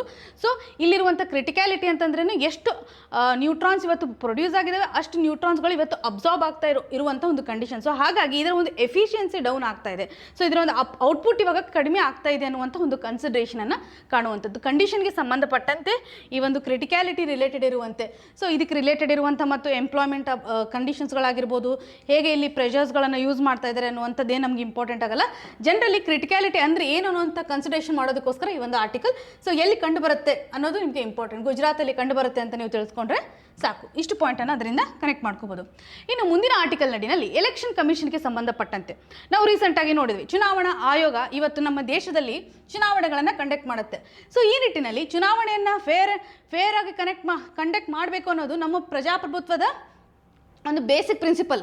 ಸೊ ಈ ಮೊದಲು ನಾವು ನೋಡಿರೋ ಪ್ರಕಾರ ಇವಾಗ ಕೊಲಿಜಿಯಂ ಸಿಸ್ಟಮನ್ನು ಇಲ್ಲಿ ಫಾಲೋ ಮಾಡಬೇಕು. ಚುನಾವಣೆಯಲ್ಲಿರ್ತಕ್ಕಂತಹ ಮೆಂಬರ್ಸ್ಗಳನ್ನು ಆಯ್ಕೆ ಮಾಡುವಂತಹ ಸಂದರ್ಭದಲ್ಲಿ ನಾವೇನು ಮಾಡಬೇಕು, ಇವತ್ತು ಕೊಲಿಜಿಯಮನ್ನು ಫಾಲೋ ಮಾಡಬೇಕು. ಕೊಲಿಜಿಯಮನ್ನು ಫಾಲೋ ಮಾಡೋದ್ರ ಮುಖಾಂತರ ಯಾವುದೇ ರೀತಿಯಂಥ ಪೊಲಿಟಿಕಲ್ ಇನ್ಫ್ಲೂಯೆನ್ಸ್ ಇಲ್ಲದೆ, ಸೊ ಪೊಲಿಟಿಕಲ್ ಇನ್ಫ್ಲೂಯೆನ್ಸ್ ಇಲ್ಲದೆ, ಸರ್ಕಾರದ ಒಂದು ಇನ್ಫ್ಲೂಯೆನ್ಸ್ ಇಲ್ಲದೆ ನಾವು ಮೆಂಬರ್ಸ್ಗಳನ್ನು ಅಪಾಯಿಂಟ್ ಮಾಡಿದರೆ ಈ ಸಂದರ್ಭದಲ್ಲಿ ಏನು ಮಾಡ್ಬೋದು, ಫೇರ್ ಆಗಿರ್ತಕ್ಕಂಥ ಎಲೆಕ್ಷನ್ಸನ್ನು ನಾವು ಕಂಡಕ್ಟ್ ಮಾಡಲಿಕ್ಕೆ ಸಾಧ್ಯತೆ ಇದೆ ಅಂತ. ಸೊ ಯಾವುದೇ ರೀತಿಯಂಥ ಎಲೆಕ್ಷನ್ ಪ್ರೊಸೆಸ್ ನಡಿನಲ್ಲಿ ಆಗಿರ್ಬೋದು ಅಥವಾ ರಿಸಲ್ಟ್ ನಡಿನಲ್ಲಿ ಇನ್ಫ್ಲೂಯೆನ್ಸ್ ಆಗೋದಿಲ್ಲ ಅನ್ನುವಂಥ ಒಂದು ಕನ್ಸಿಡರೇಷನ್. ಸೊ ಹಾಗಾಗಿ ಸುಪ್ರೀಂ ಕೋರ್ಟ್ ಸಹ ಇಲ್ಲಿ ಇಂಟರ್ಫಿಯರ್ ಆಗಿದೆ ಅನ್ನುವಂಥದ್ದಾಗಿ ನಾವು ಕಾಣ್ತಾ ಇದ್ದೀವಿ. ಸೊ ಈ ಮೊದಲು ಯಾವ ರೀತಿಯಾಗಿತ್ತು, ಈ ಮೊದಲು ಏನು ಮಾಡ್ತಾಯಿದ್ರು, ಅಪಾಯಿಂಟ್ಮೆಂಟ್ ಮಾಡ್ತಕ್ಕಂಥ ಸಂದರ್ಭದಲ್ಲಿ. ಸೊ ಅಗೇನ್ ಒಂದು ಸರ್ತಿ ನಾವು ರಿವಿಷನ್ ಮಾಡೋಣ ಏನಿದೆ ಕನ್ಸಿಡರೇಷನ್ ಅಂತ, ಇದಕ್ಕೆ ಸಂಬಂಧಪಟ್ಟಂಥ ಕೆಲವೊಂದಿಷ್ಟು ಕನ್ಸಿಡರೇಷನ್. ಈ ಮೊದಲು ಇರುವಂಥ ಒಂದು ಪಬ್ಲಿಕ್ ಇಂಟ್ರೆಸ್ಟ್ ಲಿಟಿಗೇಷನ್ ಆಧಾರದ ಮೇಲೆ ಇರುವಂಥ ಒಂದು ಬೇಸಿಕ್ ಕೇಸ್ ಅಂತಂದರೆ ಈ ಕೇಸನ್ನು ನೀವು ನೋಡ್ಕೋಬೋದು. ಅನೂಪ್ ಬರ್ನ್ವಾಲ್, ಓಕೆ, 2015 ಹಾಕಿರುವಂಥ ಒಂದು ಕೇಸ್ ಇದು. ಸೊ ಇಲ್ಲಿ ಸುಪ್ರೀಂ ಕೋರ್ಟ್ಗೆ ಇವರು ಅಪ್ರೋಚ್ ಮಾಡಿರೋದು ಏನಂತಂದರೆ, ಒಂದು ಕೊಲಿಜಿಯಂ ಸಿಸ್ಟಮನ್ನು ತರಬೇಕು, ಪ್ರಾಪರ್ ಆಗಿರುವಂಥ ಒಂದು ಕೊಲಿಜಿಯಂ ಲೈಕ್ ಸಿಸ್ಟಮನ್ನು ಎಲೆಕ್ಷನ್ ಕಮಿಷನರ್ಸ್ ಹಾಗೂ ಚೀಫ್ ಎಲೆಕ್ಷನ್ ಕಮಿಷನರ್ ಅನ್ನೋವನ್ನು ಅಪಾಯಿಂಟ್ಮೆಂಟ್ ಮಾಡ್ತಕ್ಕಂಥ ಸಂದರ್ಭದಲ್ಲಿ ಕೊಲಿಜಿಯಮನ್ನು ಜಾರಿಗೆ ತರಬೇಕು ಅಂತ. ಸೊ 3 ಕಂಡೀಷನ್ ನಮಗೆ ಇಂಪಾರ್ಟೆಂಟ್. ಮೊದಲು ಯಾರು ಅಪಾಯಿಂಟ್ ಮಾಡ್ತಿದ್ರು, ಪ್ರೆಸಿಡೆಂಟ್ ಅವರು ಅಪಾಯಿಂಟ್ ಮಾಡ್ತಾರೆ ಅನ್ನೋದು ಎಲ್ಲ ಒಂದು ಸರ್ಕಮ್ಸ್ಟೆನ್ಸಲ್ಲಿ ನಿಮ್ಗೆ ಗೊತ್ತು. ಈ ಒಂದು ಕೊಲಿಜಿಯಮನ್ನು ತರಲಿಕ್ಕೆ ಇವಾಗ ಬಿಲ್ಲಲ್ಲಿರುವಂಥ ಫೀಚರ್ ಯಾವ ರೀತಿಯಾಗಿದೆ ಅಂತ ಈ ಮೊದಲು ನಾವು ನೋಡಿರೋ ಪ್ರಕಾರ PM ಅವ್ರು ಏನು ಮಾಡ್ತಾರೆ, ಕೌನ್ಸಿಲ್ ಆಫ್ ಮಿನಿಸ್ಟರ್ಸ್ಗಳೊಂದಿಗೆ ಚರ್ಚೆ ಮಾಡೋದ್ರ ಮುಖಾಂತರ ರೆಕಮೆಂಡೇಷನ್ಸನ್ನು ಮಾಡ್ತಾಯಿದ್ರು. ಅದಾದ ಮೇಲೆ ಪ್ರೆಸಿಡೆಂಟ್ ಅವರನ್ನು ಎಲೆಕ್ಟ್ ಮಾಡ್ತಾಯಿದ್ರು. ಸೊ ಇದು ಮೊದಲಿತ್ತು. ಅದಾದ ಮೇಲೆ ಇಲ್ಲಿ ಚೀಫ್ ಜಸ್ಟಿಸ್ ಅವರು ಕೊಟ್ಟಿರ್ತಕ್ಕಂಥ ಒಂದು ಜಡ್ಜ್ಮೆಂಟ್ನ ಆಧಾರದ ಮೇಲೆ ನಾವು ನೋಡೋದಾದರೆ PM ಅವರು ಇರ್ತಾರೆ. ಓಕೆ, ಲೋಕಸಭೆಯಲ್ಲಿ ಸ್ಪೆಸಿಫಿಕಲಿ ನೀವು ನೆನ್ಪಿಟ್ಕೋಬೇಕಾಗಿರೋದು ಲೋಕಸಭೆಯಲ್ಲಿ ಇರ್ತಕ್ಕಂಥ ಅಪೋಸಿಷನ್ ಪಾರ್ಟಿ ಮೆಂಬರ್ಸ್ ಯಾರು ಇರ್ತಾರೆ ನೋಡು, ಅವರು ಇರ್ತಾರೆ. ಮತ್ತು CJI, okay, CJI member of opposition party ಆಗಿರ್ಬೋದು, CJI ಇರುವಂಥ ಒಂದು ಕಂಡೀಷನ್. ಇದು ಯಾರು ರೆಕಮೆಂಡ್ ಮಾಡಿರೋದು ಅಂತಂದರೆ ಸುಪ್ರೀಂ ಕೋರ್ಟ್ ಹೇಳಿರೋ ಪ್ರಕಾರ, ಸುಪ್ರೀಂ ಕೋರ್ಟ್ನ ಒಂದು ಕನ್ಸಿಡರೇಷನನ್ನು ನಾವಿಲ್ಲಿ ಕಾಣುವಂಥದ್ದು. ಸುಪ್ರೀಂ ಕೋರ್ಟ್ ಹೇಳಿರೋ ಪ್ರಕಾರ ನಾವು ಒಂದು ಪ್ರಾಪರ್ ಆಗಿರುವಂಥ ಪ್ರೊಸೀಜರ್ನ ಫಾಲೋ ಮಾಡಬೇಕು. ಇಲ್ಲಿ CJI ಇದ್ದಾರೆ ಅಂತ. ಇವಾಗ ತೆಗೆದುಕೊಂಡಿರ್ತಕ್ಕಂಥ ಹೊಸ ಬಿಲ್ ನಡಿನಲ್ಲಿರುವಂಥ ಪ್ರೊವಿಷನ್ಸ್ಗಳು ಏನಿದೆ, ಇವಾಗ ತೆಗೆದುಕೊಂಡಿರುವಂಥ ಹೊಸ ಬಿಲ್ ನಡಿನಲ್ಲಿ ಒಂದು ಸರ್ಚ್ ಕಮಿಟಿ ಇರುತ್ತೆ. ಸರ್ಚ್ ಕಮಿಟಿ ಹಾಗೂ ಸೆಲೆಕ್ಷನ್ ಕಮಿಟಿ, ಈ ಸೈಡ್ ಕಾಣುತ್ತಾ ಇಲ್ವಾ? Okay, search committee and selection committee. Search ಕಮಿಟಿನಲ್ಲಿ ಲಾ ಮಿನಿಸ್ಟರನ್ನು ಒಳಗೊಂಡತಕ್ಕಂಥ ನೇತೃತ್ವ, ಇವರ ಒಂದು ನೇತೃತ್ವದ ಆಧಾರದ ಮೇಲೆ ಒಂದು 2 ಜನ ಇರ್ತಾರೆ ಎಕ್ಸ್ಟ್ರಾ. ಸೊ ಅವರೆಲ್ಲರೂ ಸೇರಿಬಿಟ್ಟು ಏನು ಮಾಡ್ತಾರೆ, 5 ಮೆಂಬರ್ಸನ್ನು ರೆಕಮೆಂಡ್ ಮಾಡ್ತಾರೆ, 5 ಜನರನ್ನು ರೆಕಮೆಂಡೇಷನ್ ಮಾಡ್ತಾರೆ. ಇವರು ರೆಕಮೆಂಡೇಷನ್ ಮಾಡಿದ್ದಾದ ಮೇಲೆ ಸೆಲೆಕ್ಷನ್ ಕಮಿಟಿನಲ್ಲಿ ಯಾರ್ಯಾರು ಇರ್ತಾರೆ, ಈ ಒಂದು ಸೆಲೆಕ್ಷನ್ ಕಮಿಟಿ ನಡಿನಲ್ಲಿ ಇರ್ತಕ್ಕಂಥ ಮೆಂಬರ್ಸ್ಗಳು ಯಾರ್ಯಾರು ಅಂತಂದರೆ ಇವಾಗ PM ಇದ್ದಾರೆ. ಓಕೆ, PM ಆದಮೇಲೆ ಲೋಕಸಭೆಯಲ್ಲಿರ್ತಕ್ಕಂಥ ಅಪೋಸಿಷನ್ ಪಾರ್ಟಿ ಮೆಂಬರ್ ಆಯಿತಾ. ನೆಕ್ಸ್ಟ್ ಇನ್ನೊಬ್ರು ಯಾರು ಅಂತಂದರೆ ಇವಾಗ ಯೂನಿಯನ್ ಮಿನಿಸ್ಟರನ್ನು ಇಲ್ಲಿ ಕನ್ಸಿಡರ್ ಮಾಡ್ತಾ ಇದ್ದಾರೆ. ಓಕೆ, ಯೂನಿಯನ್ ಮಿನಿಸ್ಟರನ್ನು PM ಅವರೇ ರೆಕಮೆಂಡ್ ಮಾಡಿರ್ತಾರೆ. ಒಬ್ಬರು ಯೂನಿಯನ್ ಮಿನಿಸ್ಟರ್ ಇಲ್ಲಿ ಆ್ಯಡ್ ಮಾಡ್ಕೊಂಡಿರ್ತಾರೆ. ಸೊ ಈ ನಿಟ್ಟಿನಲ್ಲಿ CJI ಅವರನ್ನು ತೆಗೆದಿದ್ದಾರೆ. ಈ ಬಿಲ್ನ ಒಂದು ಫೀಚರನ್ನು ನಾವು ನೋಡೋದಾದರೆ ಹೇಗೆ ಲಾ ಮಿನಿಸ್ಟರ್ ರೆಕಮೆಂಡೇಷನ್ ಮಾಡಿದಾದಮೇಲೆ ಮತ್ತು ಸೆಲೆಕ್ಷನ್ ಕಮಿಟಿ ಏನು ಮಾಡ್ಬೋದು, ಆ ಮೆಂಬರ್ಸ್ಗಳನ್ನು ತೆಗೆದುಕೊಳ್ಬೋದು ಅಥವಾ ಬೇರೆ ಮೆಂಬರ್ಸ್ಗಳನ್ನು ಸಹ ಇನ್ಕ್ಲೂಡ್ ಮಾಡ್ಕೊಳ್ತಕ್ಕಂಥ ಪವರನ್ನು ಈ ಒಂದು ಸೆಲೆಕ್ಷನ್ ಕಮಿಟಿನಲ್ಲಿ. ಈಗ ಸರ್ಚ್ ಪ್ಯಾನಲ್ ಏನಿದೆಯಲ್ಲ 5 ಮೆಂಬರ್ಸನ್ನು ರೆಕಮೆಂಡೇಷನ್ ಮಾಡ್ತಾರೆ. ಸೊ ಸೆಲೆಕ್ಷನ್ ಆದಮೇಲೆ ಪ್ರೆಸಿಡೆಂಟ್ ಅವರನ್ನು ನೇಮಕಾತಿ ಮಾಡ್ಬೋದು ಅನ್ನುವಂಥ ಒಂದು ಪ್ರೊಸೀಜರನ್ನು ಕಾಣ್ತಾ ಬಂದಿದ್ದೀವಿ. ಸೊ ಇವಾಗ ಇಲ್ಲಿ ನಾವು ಇಕ್ವಾಲಿಟಿಯನ್ನು ಎನ್ಶೋರ್ ಮಾಡಬೇಕು. ಅದರಲ್ಲೂ ಈ ಒಂದು ರೆಕಮೆಂಡೇಷನ್ ಮಾಡಿರೋ ಪ್ರಕಾರ ನಾವು CJIಯನ್ನು ಇನ್ಕ್ಲೂಡ್ ಮಾಡೋದ್ರ ಮುಖಾಂತರ ಇರುವಂಥ ಒಂದು ಇಶ್ಯೂವನ್ನು ಈ ಆರ್ಟಿಕಲಲ್ಲಿ ಕಾಣುವಂಥದ್ದು. ಎಕ್ಸಾಮಿನೇಷನ್ ಪರ್ಸ್ಪೆಕ್ಟಿವಲ್ಲಿ ಸ್ಪೆಸಿಫಿಕಲಿ ಹೇಳೋದಾದರೆ ಈ ಒಂದು ಕೇಸ್ ಮೇಲೂ ಸಹ ನಿಮಗೆ ಕೇಳಬಹುದು. ಹಾಗೂ ಪ್ರೆಸೆಂಟ್ ಕಂಡೀಷನಲ್ಲಿ ಇದಕ್ಕೆ ಸಂಬಂಧಪಟ್ಟಂತಹ ಇನ್ನೊಂದೆರಡು ಕನ್ಸಿಡರೇಷನ್ ಆ್ಯಕ್ಚುಲಿ ಇವಾಗ ಅದರಲ್ಲೂ ಅಪಾಯಿಂಟ್ಮೆಂಟ್ ಪ್ರೊಸೀಜರ್ ನಡಿನಲ್ಲಿ ಇದಕ್ಕೆ ಸಂಬಂಧಪಟ್ಟಂಥ ಆರ್ಟಿಕಲ್ ಏನಿದೆ ಅಂತಂದರೆ ಆರ್ಟಿಕಲ್ 324. ಸೊ ಆರ್ಟಿಕಲ್ 324 ನಡಿನಲ್ಲಿ ಚೀಫ್ ಎಲೆಕ್ಷನ್ಗೆ ಸಂಬಂಧಿಸಿದಂತಹ ಪ್ರೊವಿಷನ್ಸ್ಗಳನ್ನು ಕಾಣ್ತೀವಿ ಭಾರತದ ಸಂವಿಧಾನದಲ್ಲಿ. ಯಾವ ರೀತಿಯಾಗಿ ಅಂದರೆ ಅವರ ಒಂದು ಅಪಾಯಿಂಟ್ಮೆಂಟ್ಗೆ ಸಂಬಂಧಪಟ್ಟಂತೆ ಇರ್ಬೋದು, ಅವರ ಒಂದು ಟರ್ಮ್ ಆಫ್ ಆಫೀಸ್ಗೆ ಸಂಬಂಧಪಟ್ಟಂತೆ.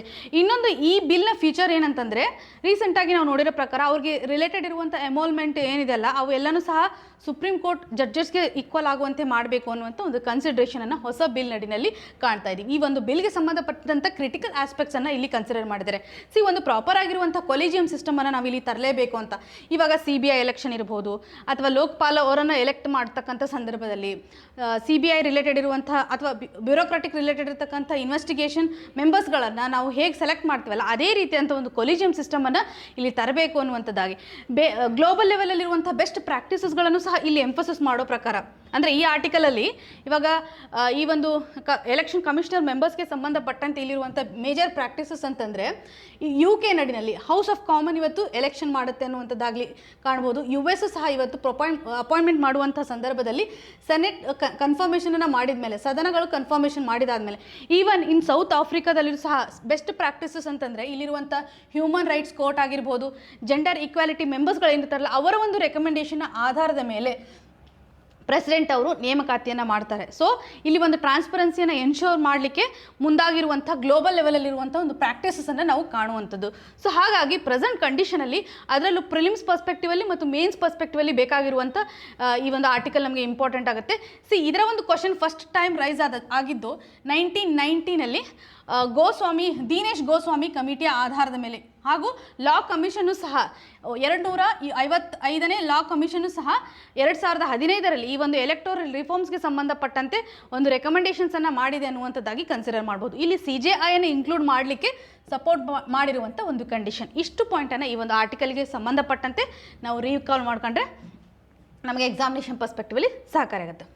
ಇನ್ನು ಆರ್ಟಿಫಿಷಿಯಲ್ ಇಂಟೆಲಿಜೆನ್ಸ್ಗೆ ಸಂಬಂಧಪಟ್ಟಂತೆ ನಾವು ಕನ್ಸಿಡರ್ ಮಾಡೋದಾದರೆ ಈ ಒಂದು ಆರ್ಟಿಫಿಷಿಯಲ್ ಇಂಟೆಲಿಜೆನ್ಸ್ ರಿಲೇಟೆಡ್ ಇರುವಂತಹ ಆಸ್ಪೆಕ್ಟ್ ಏನಿದೆ ನಾವು ರೀಸೆಂಟಾಗಿ ನೋಡಿದ್ವಿ. AI ಸಮಿಟ್ ಕಂಡಕ್ಟ್ ಆಗ್ತಾ ಇದೆ. AI ಸಮಿಟ್ಗೆ ಸಂಬಂಧಪಟ್ಟಂತೆ ಅದರಲ್ಲೂ ನ್ಯೂ ಡೆಲ್ಲಿ ಡಿಕ್ಲರೇಷನ್ 2024 ಎದಕ್ಕೆ ಸಂಬಂಧಪಟ್ಟಂತೆ ಇದೆ ಅಂದರೆ AI ರಿಲೇಟೆಡ್ ಇರುವಂತೆ. ಈ ಒಂದು ಸಮಿಟ್ ನಡಿನಲ್ಲಿ ಗ್ಲೋಬಲ್ ಲೆವೆಲಲ್ಲಿ ಒಂದು ಫ್ರೇಮ್ವರ್ಕನ್ನು ತರಲಿಕ್ಕೆ ಮುಂದಾಗ್ತಾ ಇದ್ದಾರೆ ಅನ್ನುವಂಥ ಕಂಟೆಕ್ಸ್ಟ್ ನಿಮಗೆ ಕ್ಲಿಯರ್ ಆಗಿದೆ.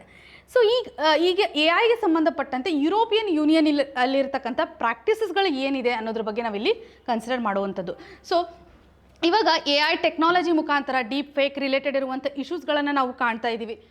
ಹಾಗೂ ಇವಾಗ ಎಂಪ್ಲಾಯ್ಮೆಂಟ್ಗೆ ಸಂಬಂಧಪಟ್ಟಂತಹ ಮೇಜರ್ ಚಾಲೆಂಜಸ್ಗಳನ್ನು ಕಾಣ್ತಾ ಇದ್ದೀವಿ. ಸೊ ಇದಕ್ಕೆ ಸಂಬಂಧಪಟ್ಟಂತೆ ಸ್ಕಿಲ್ಸ್ಗಳನ್ನು ನಾವು ಪ್ರೊವೈಡ್ ಮಾಡಬೇಕು. ಇವನ್ನೆಲ್ಲ ನಾವು ಕನೆಕ್ಟ್ ಮಾಡ್ತಾ ಬರ್ತಾ ಇದ್ದೀವಿ. ಇವಾಗ ಈ ಒಂದು ಆರ್ಟಿಕಲ್ನ ಕಂಟೆಕ್ಸ್ಟ್ ಅಥವಾ ಯುರೋಪಿಯನ್ ಯೂನಿಯನ್ನಲ್ಲಿರ್ತಕ್ಕಂತಹ ಪ್ರಾಕ್ಟೀಸಸ್ಗಳನ್ನು ನಾವು ಕನ್ಸಿಡರ್ ಮಾಡುವಂಥದ್ದು. ಸೊ ಮೊದಲೇ ಹಂತದಲ್ಲಿ ಇವ್ರು ಏನು ಹೇಳ್ತಾ ಇದ್ದಾರೆ ಅಂತಂದರೆ ಇವರು ರಿಸ್ಕ್ ಬೇಸ್ಡ್ ಅಪ್ರೋಚನ್ನು ಇಲ್ಲಿ ಕನ್ಸಿಡರೇಷನನ್ನು ಮಾಡ್ತಾ ಇದ್ದಾರೆ. ಪ್ರಥಮ ಹಂತದಲ್ಲಿ ರಿಸ್ಕ್ ಬೇಸ್ಡ್ ಅಪ್ರೋಚ್ ಅಂತಂದರೆ ಇವಾಗ AI ರಿಲೇಟೆಡ್ ಇರುವಂತಹ ರಿಸ್ಕ್ಗಳು ಯಾವ ರೀತಿಯಾಗಿದೆ ಅಂತ ಅವರು ಕ್ಯಾಟಗರೈಸೇಷನ್ ಮಾಡೋದು.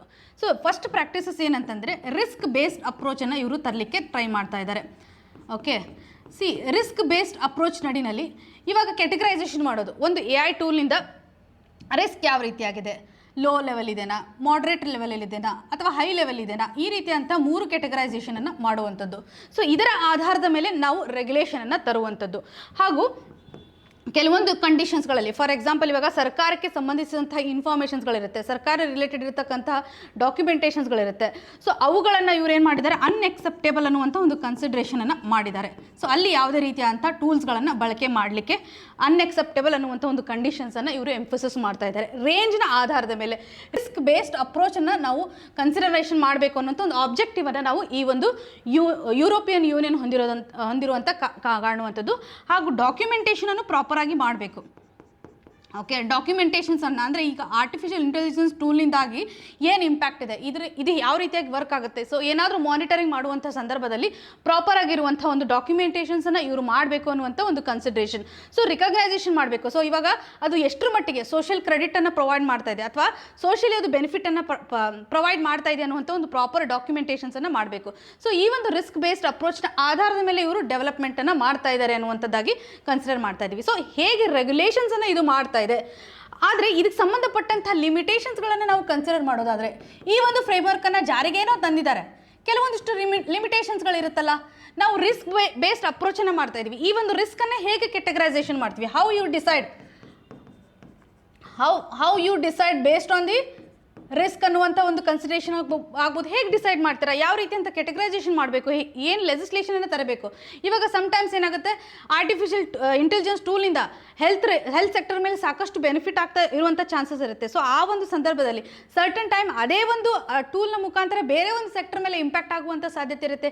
ಹೆಂಗೆ ನೀವು ಡಿಸೈಡ್ ಮಾಡ್ತೀರಿ, ಹೆಂಗೆ ರೆಗ್ಯುಲೇಟರಿ ಫ್ರೇಮ್ವರ್ಕನ್ನು ತರ್ತೀರಿ ಅನ್ನುವಂಥ ಒಂದು ಲಿಮಿಟೇಷನನ್ನು ಇಲ್ಲಿ ಕಾಣುವಂಥದ್ದು. ಆ ಥರ ಅವರ ಒಂದು ಕ್ವಶನ್ ಆಧಾರದ ಮೇಲೆ ಇವರು ಡೆವಲಪ್ ಮಾಡಿರುವಂಥ ಹೊಸ ಫ್ರೇಮ್ವರ್ಕ್ ನಡಿನಲ್ಲಿರುವಂಥ ಒಂದು ಕ್ವಶನನ್ನು ಐಡೆಂಟಿಫಿಕೇಷನನ್ನು ನಾವು ಹೇಗೆ ಎಕ್ಸಸ್ ಮಾಡಬೇಕು ಅನ್ನುವಂಥದ್ದನ್ನು ಇಲ್ಲಿ ಕನ್ಸಿಡರ್ ಮಾಡಿ ಥರ್ಡ್ ಪಾರ್ಟಿ ಇವತ್ತು ಡಿಸಿಷನ್ನ ತೆಗೆದುಕೊಳ್ತಾ ಇರ್ತಾರೆ. ಸಮ್ಟೈಮ್ಸ್ ಆ ಟೂಲ್ ಬೆಸ್ಟ್ ಅಂತಲೇ ಡಿಸೈಡ್ ಮಾಡಿರ್ತಾರೆ, ಅಥವಾ ಪ್ರೊಡಕ್ಷನ್ ಮಾಡುವಂಥ ಸಂದರ್ಭದಲ್ಲಿ ಪಾಸಿಟಿವ್ ಕಂಡೀಷನನ್ನು ಇಟ್ಕೊಂಡೇ ಅದನ್ನು ತಯಾರು ಮಾಡಿರ್ತಾರೆ. ಆದರೆ ಥರ್ಡ್ ಪಾರ್ಟಿ ಅದನ್ನು ಯುಟಿಲೈಸ್ ಮಾಡುವಂತಹ ಸಂದರ್ಭದಲ್ಲಿ ಏನಾಗುತ್ತೆ, ಆವಾಗ ಅವರು ಅದರಿಂದ ಮಿಸ್ಯೂಸ್ ಮಾಡುವಂಥ ಸಾಧ್ಯತೆ ಇರುತ್ತೆ. ರಿಸ್ಕನ್ನು ಹೇಗೆ ಕೆಟಗರೈಸೇಷನನ್ನು ಮಾಡ್ತೀವಿ, ರಿಸ್ಕನ್ನು ಹೇಗೆ ಡಿಸೈಡ್ ಮಾಡ್ತೀರಿ ಅನ್ನುವಂಥದ್ದಾಗಲಿ.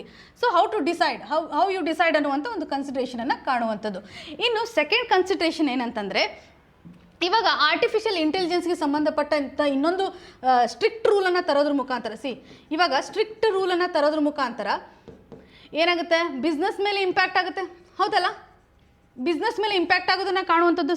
ಗ್ಲೋಬಲ್ ಲೆವೆಲಲ್ಲಿ ಇವಾಗ ಬಿಸ್ನೆಸ್ ಆ್ಯಕ್ಟಿವಿಟೀಸ್ಗಳಾಗಿರ್ಬೋದು, ಇವಾಗ ಆರ್ಟಿಫಿಷಿಯಲ್ ಇಂಟೆಲಿಜೆನ್ಸ್ ಟೂಲ್ಗಳಿಂದ ತೊಗೊಂಡು ನೀವು ಯುರೋಪಿಯನ್ ಯೂನಿಯನಲ್ಲಿ ಏನಾದರೂ ಒಂದು ಸ್ಟಾರ್ಟಪ್ಪನ್ನು ಮಾಡ್ತಿದ್ದೀರಿ ಅಂತಂದರೆ ಆವಾಗ ಅಲ್ಲಿರುವಂಥ ರೆಗ್ಯುಲೇಷನ್ಸ್ಗಳು, ಸ್ಟ್ರಿಕ್ಟ್ ಆಗಿರ್ತಕ್ಕಂಥ ಪಾಲಿಸೀಸ್ಗಳು ಏನಾಗುತ್ತೆ, ಬಿಸ್ನೆಸ್ಸನ್ನು ಸಹ ಪ್ರಮೋಟ್ ಮಾಡದೇ ಇರುವಂತಹ ಕಂಡೀಷನ್ ಇರುತ್ತೆ. ಸೊ ಏಸ್ ಆಫ್ ಡೂಯಿಂಗ್ ಬಿಸ್ನೆಸ್ಗೆ ಸಂಬಂಧಪಟ್ಟಂತೆ ಸ್ಟ್ರಿಕ್ಟ್ ರೆಗ್ಯುಲೇಷನನ್ನು ನಾವಿಲ್ಲಿ ಕಾಣುವಂಥದ್ದು.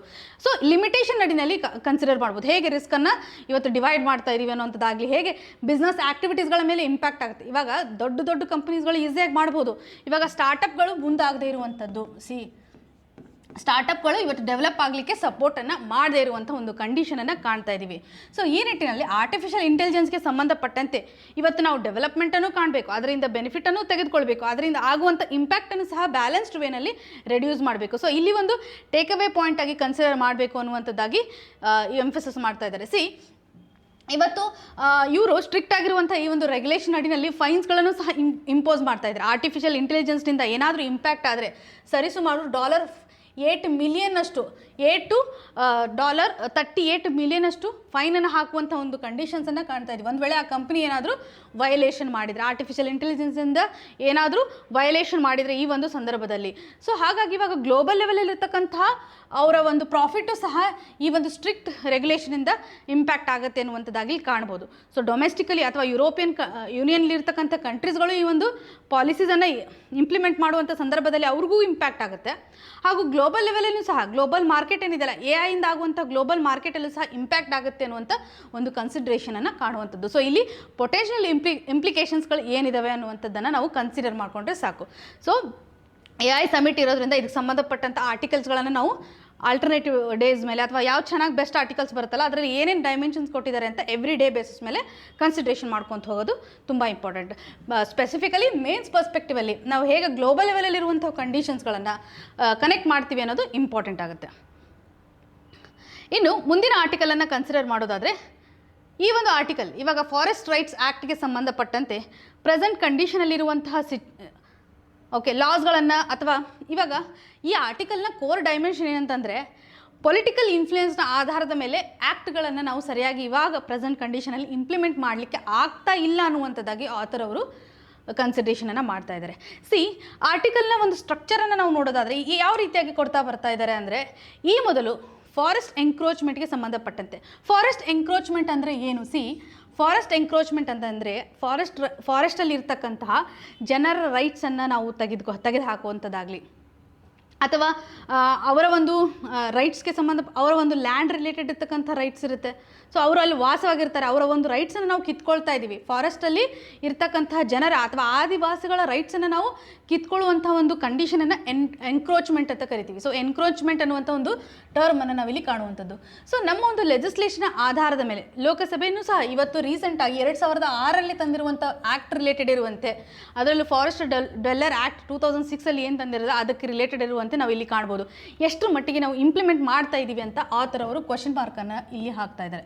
ಸೊ ಇಲ್ಲಿ ಪೊಲಿಟಿಕಲಿ ನಾವು ಅಥವಾ ನಮ್ಮ ಒಂದು ಡೆಮೋಕ್ರೆಟಿಕ್ ಪ್ರಿನ್ಸಿಪಲ್ ನಡಿನಲ್ಲಿ ಫಾರೆಸ್ಟ್ ಗವರ್ನೆನ್ಸ್ಗೆ ಸಂಬಂಧಪಟ್ಟಂಥ ಏನು ಸ್ಟೆಪ್ಪನ್ನು ತೆಗೆದುಕೊಂಡಿದ್ದಾರೆ ಅನ್ನುವಂಥ ಒಂದು ಕ್ವಶನನ್ನು ಹಾಕ್ತಾ ಇದ್ದಾರೆ. ಎಷ್ಟರ ಮಟ್ಟಿಗೆ ಇಂಪ್ಲಿಮೆಂಟ್ ಆಗ್ತಾ ಇದೆ, ಎಕ್ಸಿಕ್ಯೂಷನ್ಗೆ ಸಂಬಂಧಪಟ್ಟಂತೆ ಜಾರಿಯಲ್ಲಿ ಬರ್ತಾ ಇದೆ ಅನ್ನೋದ್ರ ಬಗ್ಗೆ ಇಲ್ಲಿ ಕಾಣಬಹುದು. ಸೊ ಹಿಸ್ಟಾರಿಕಲಿ ಇನ್ಜಸ್ಟಿಸ್ ಯಾವ ರೀತಿಯಾಗಿದೆ, ಹಿಸ್ಟಾರಿಕಲಿ ನಾವು ನೋಡೋದಾದರೆ ಮೊದಲು ಬ್ರಿಟಿಷರು ಬಂದಿರುವಂತಹ ಸಂದರ್ಭದಲ್ಲಿ ಬ್ರಿಟಿಷರು ಏನು ಮಾಡ್ತಾರೆ, ಫಾರೆಸ್ಟನ್ನು ಕಂಟ್ರೋಲ್ ಮಾಡಲಿಕ್ಕೆ ಮುಂದಾಗ್ತಾರೆ. ಯಾಕೆ ಅವ್ರು ಕಂಟ್ರೋಲ್ ಮಾಡಲಿಕ್ಕೆ ಮುಂದಾಗ್ತಾರೆ? ಬೇಸಿಕಲಿ ಅವ್ರಿಗೆ ಬೇಕಾಗುವಂಥ ಒಂದು ರಿಸೋರ್ಸ್ಗೆ ಸಂಬಂಧಪಟ್ಟಂತೆ ಅವ್ರಿಗೆ ಏನು ಅಲ್ಲಿರುವಂಥ ಒಂದು ರಿಸೋರ್ಸ್ ಬೇಕಾಗಿತ್ತು, ಟಿಂಬರ್ ಆಗಿರ್ಬೋದು ಅಥವಾ ಅಲ್ಲಿರುವಂಥ ಗಂಧದ ಕಟ್ಟಿಗೆಗಳಾಗಿರ್ಬೋದು, ಅಥವಾ ಅದರಿಂದ ಏನು ಬರುತ್ತೆ ಫಾರೆಸ್ಟ್ ರಿಲೇಟೆಡ್ ಇರ್ತಕ್ಕಂಥ ರಿಸೋರ್ಸ್ಗಳಿಂದ ಹೆಚ್ಚು ಬೆನಿಫಿಟನ್ನು ತೆಗೆದುಕೊಳ್ಬೇಕು ಅನ್ನುವಂತಹ ನಿಟ್ಟಿನಲ್ಲಿ ಅವರು ಕಂಟ್ರೋಲ್ ಮಾಡಲಿಕ್ಕೆ ಟ್ರೈ ಮಾಡ್ತಾ ಹೋದರು.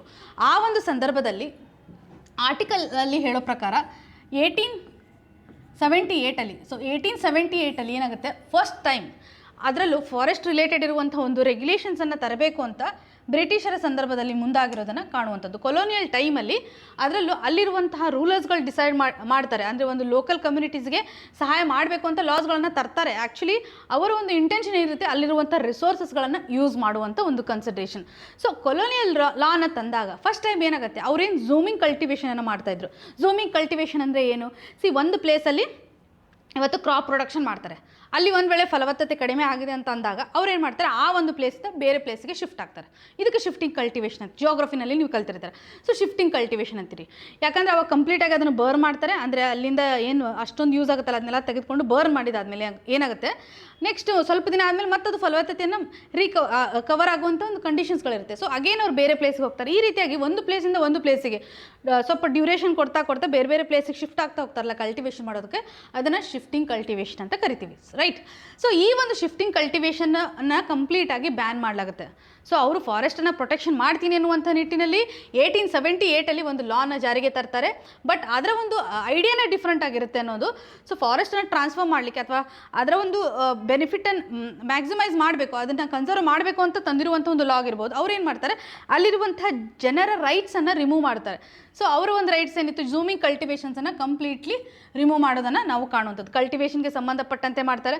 ಹಾಗೂ ಇಲ್ಲಿ ಅಗ್ರಿಕಲ್ಚರ್ ಲ್ಯಾಂಡ್ ಸೆಟಲ್ಮೆಂಟ್ಗೆ ಸಂಬಂಧಪಟ್ಟಂತೆಯೂ ಸಹ ಈ ಕ್ವಶನ್ ರೈಸ್ ಆಗೋದನ್ನು ಕಾಣುವಂಥದ್ದು. ಕಂಪ್ಲೀಟಾಗಿ ಇಲ್ಲಿ ಒಂದು ಇಶ್ಯೂವನ್ನು ಅವರು ಕ್ರಿಯೇಟ್ ಮಾಡ್ತಾರೆ. ಯಾವುದೇ ರೀತಿಯಾಗಿ ಲ್ಯಾಂಡ್ ರಿಲೇಟೆಡ್ ಇರುವಂತೆ ಸಪೋರ್ಟನ್ನು ಅವರು ಮಾಡೋದಿಲ್ಲ, ರೈಟ್ಸನ್ನು ಅಲ್ಲಿ ಕೊಡೋದಿಲ್ಲ. ಸೊ ಅವರು ಒಂದು ಪ್ಲೇಸಲ್ಲಿ ವಾಸವಾಗಿರ್ತಾರೆ, ಅದನ್ನು ಕಂಪ್ಲೀಟಾಗಿ ಅವ್ರಿಗೆ ರೈಟ್ಸ್ ಕೊಡದೇ ಇರುವಂಥ ಒಂದು ಕಂಡೀಷನನ್ನು ಕಾಣ್ತಾ ಇದ್ದೀವಿ. ಸೊ ಆ ಹೌಸ್ ಹೋಲ್ಡಲ್ಲಿ ಒಂದು ಅನ್ಸರ್ಟನಿಟಿಯನ್ನು ಈ ಲಾಸ್ಗಳು ಕ್ರಿಯೇಟ್ ಮಾಡಿದೆ ಅನ್ನುವಂಥದ್ದಾಗಿ ನಾವು ಕಾಣ್ಬೋದು. ಸೊ ಕಂಪ್ಲೀಟ್ಲಿ ಅವ್ರು ಏನು ಮಾಡ್ತಾರೆ, ಹೌಸ್ ಹೋಲ್ಡ್ಸ್ಗಳಿಗೆ ಅದರಲ್ಲೂ ಇವಾಗ ಬಾಂಡೆಡ್ ಲೇಬರ್ಸ್ಗೆ ರಿಲೇಟೆಡ್ ಇರ್ತಕ್ಕಂಥ ಇಶ್ಯೂಸನ್ನು ಕೊಡ್ತಾರೆ.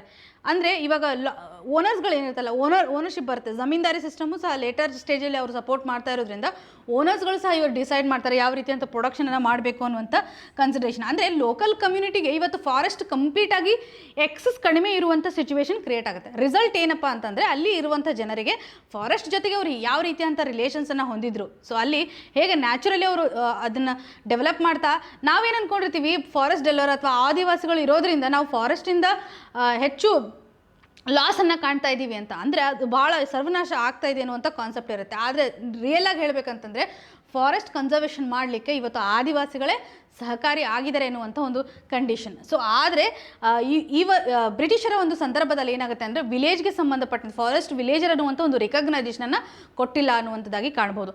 ಈವನ್ 1972ನಲ್ಲಿ ನಾವು ವೈಲ್ಡ್ ಲೈಫ್ ಪ್ರೊಟೆಕ್ಷನ್ ಆ್ಯಕ್ಟನ್ನು ಕಾಣ್ಬೋದು, ಮತ್ತು updation ಆಗಿರುವಂತೆ forest conservation act 1980ನಲ್ಲೂ ಕಾಣುವಂಥದ್ದು.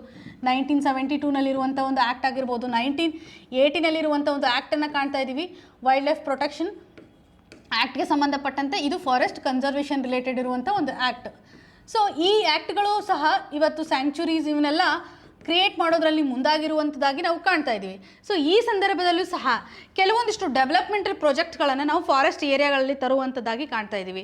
So ಆದರೆ ಡ್ವೆಲ್ಲಿಂಗ್ ರಿಲೇಟೆಡ್ ಇರುವಂಥ ಅಲ್ಲಿರುವಂಥ ಲೋಕಲ್ ಕಮ್ಯುನಿಟಿಯನ್ನು ಪ್ರೊಟೆಕ್ಷನ್ ಮಾಡುವಂಥ ನಿಟ್ಟಿನಲ್ಲಿ ಡೆವಲಪ್ಮೆಂಟಲ್ ಆಸ್ಪೆಕ್ಟ್ಸ್ಗೆ ನಾವು ಡೈವರ್ಷನ್ ಮಾಡಿರುವಂಥ ಒಂದು ಕಂಡೀಷನ್ಸನ್ನು ಇಲ್ಲಿ ನೋಡ್ತಾ ಇದ್ದೀವಿ ಅನ್ನುವಂಥ ಒಂದು ಕನ್ಸರ್ನನ್ನು ಎಂಫಸಿಸ್ ಮಾಡ್ತಾ ಇದ್ದಾರೆ. 2006ಅಲ್ಲಿ ನಾವು ತಂದಿರುವಂಥ ಈ ಒಂದು ಆ್ಯಕ್ಟ್, ಇವಾಗ ಈ ಒಂದು ಆ್ಯಕ್ಟ್ನ ಮುಖಾಂತರ ಅವ್ರಿಗೆ ಬೇಕಾಗಿರುವಂಥ ಒಂದು ಪ್ರೊಡಕ್ಷನನ್ನು ಅಥವಾ ಲೋಕಲ್ ಕಮ್ಯುನಿಟೀಸ್ಗೆ ಬೇಕಾಗ್ತಕ್ಕಂಥ ಒಂದು ರೈಟ್ಸನ್ನು ಪ್ರೊವೈಡ್ ಮಾಡಲಿಕ್ಕೆ ಮುಂದಾಗ್ತಾ ಇದ್ದೀವಿ.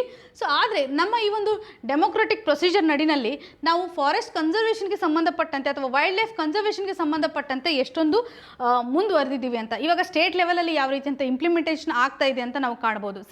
ಇವಾಗ ಕೆಲವೊಂದಿಷ್ಟು ಸ್ಟೇಟ್ಸ್ಗಳನ್ನು ಇಲ್ಲಿ ಸಪೋರ್ಟಿಗೆ ತೆಗೆದುಕೊಂಡಿದ್ದಾರೆ. ಫಾರ್ ಎಕ್ಸಾಂಪಲ್ ಇವಾಗ ಮಹಾರಾಷ್ಟ್ರ, ಒಡಿಶಾ, ಛತ್ತೀಸ್ಗಢ ಈ ರೀತಿಯಂಥ ಸ್ಟೇಟ್ಸ್ಗಳು ಇವತ್ತು ಕಮ್ಯುನಿಟಿ ಫಾರೆಸ್ಟ್ ರೈಟ್ಸ್ಗಳನ್ನು ರಿಕಗ್ನೈಸೇಷನ್ ಮಾಡಿದ್ದಾವೆ. ಸೊ ಆನ್ಸರ್ ಬರೆಯುವಾಗ ಇವನ್ನೆಲ್ಲ ಯೂಸ್ ಮಾಡ್ಕೋಬೋದು ನೀವು.